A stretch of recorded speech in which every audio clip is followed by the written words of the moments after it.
Good day everyone!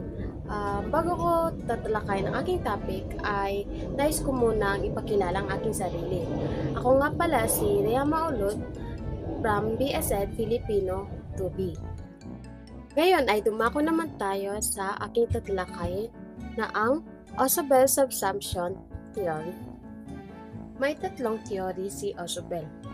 Ang una ay ang meaningful reception of information. Ayon kay Ausubel, ang kaalaman ay nakaorganisa sa isang hierarkiya at ang bagong impormasyon ay maaaring ikabit sa kung ano ang alam na ng mag-aaral. Ito ay nagbibigay diin sa ideya na mas madali ang pagkatuto kung ang bagong impormasyon ay nakapaloob o nakakonekta na sa naunang kaalaman ng mag-aaral. Sa ibaba naman ng meaningful receptions of information ay ang cognitive structure of learners. Sa ibaba naman ng meaningful reception of information ay ang cognitive structure of learners.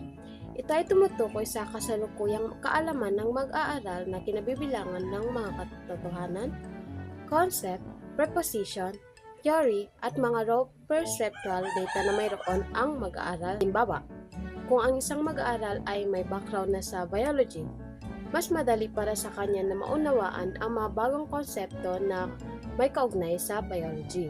Pangalawa naman ang Advanced Graphic Organizer.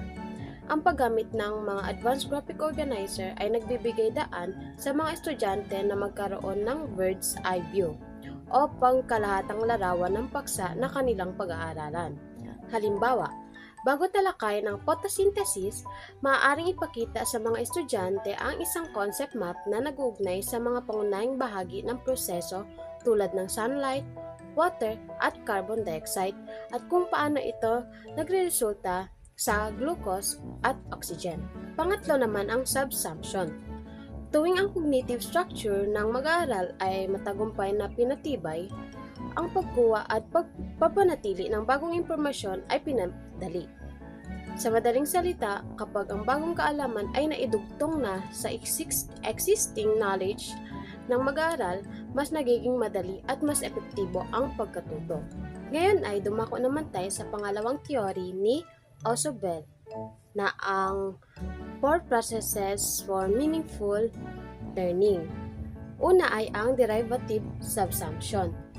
Ito ay naglalarawan ng sitwasyon na kung saan ang bagong impormasyon ay isang halimbawa ng concept na dati nang natutunan ng mga mag-aaral. Halimbawa, kung natutunan ng mag-aaral ang konsepto ng mga ibon at pagkatapos ay natutunan niya ang tungkol sa parrots, ito ay isang derivative subsumption. Sunod naman ang correlative subsumption. Dito, ang bagong impormasyon ay tumutulong sa pag-aangkop o pagpapalawak ng isang konsepto. Halimbawa, kung ang mag-aaral ay nakaalam na o may alam na ng iba't ibang uri ng puno at natutunan ang tungkol sa coniferous trees, maaaring baguhin o palawakin ng mag-aaral ang kanyang pagkakaintindi sa mga puno. Sunod naman ang superordinate learning. Ito ay nangyayari kapag ang mag-aaral ay maraming halimbawa ng isang konsepto, ngunit hindi pa alam ang mismong konsepto. Halimbawa, maraming halimbawa ng fruits, mga prutas, ang alam ng mag-aaral.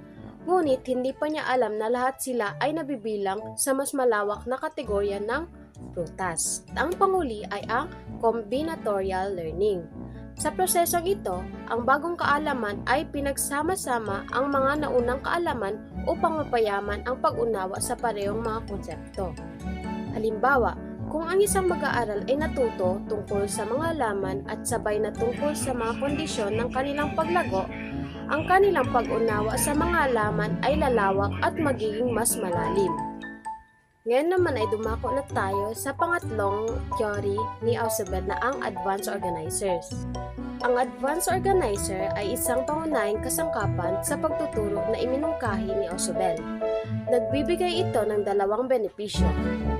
Una, you will find it easier to connect your information with what you already know about the topic. And number 2, you can really see how the concept in a certain topic are related to each other. So, here are the types of advanced organizers. Number 1 is expository. Naglalarawan ng bagong nilalaman. Halimbawa, Halimbawa, isang detalyadong paglalarawan ng photosynthesis. Number 2, narrative. Ipinapakita ang bagong impormasyon sa anyo ng kwento. Halimbawa, kwento tungkol sa paglalakbay ng isang punla mula sa binhi hanggang maging puno. Pangatlo, skimming. Tumingin sa bagong material upang makakuha ng batayang pangkalahatang ideya. Halimbawa, mabilis na pagtingin sa mga pangunahing punto ng isang libro bago ito basahin ng mas detalyado. Pang-apat, ang graphic organizer. Gumagamit ng mga visual upang itakda o ilarawan ang bagong impormasyon. Halimbawa, concept map na nagpapakita ng mga bahagi ng photosynthesis at kanilang mga kaugnayan. Dito naman tayo sa applications of principles. Number 1, progressive differentiation. Ang pinakamalawak na ideya ng isang paksa ay dapat ipakita muna at saka unti-unting idetalya at i-specify. Integrasyon ng bagong material. Dapat pagsamahin ng mga instructional materials ang bagong kaalaman sa mga dating impormasyon sa pamamagitan ng mga paghambing at cross-referencing. Sa pamamagitan ng mga prinsipyong ito, mas magiging epektibo ang proseso ng pagtuturo at pagkatuto sa mga estudyante na nagreresulta sa mas malalim at mas makabuluhang pag-unawa.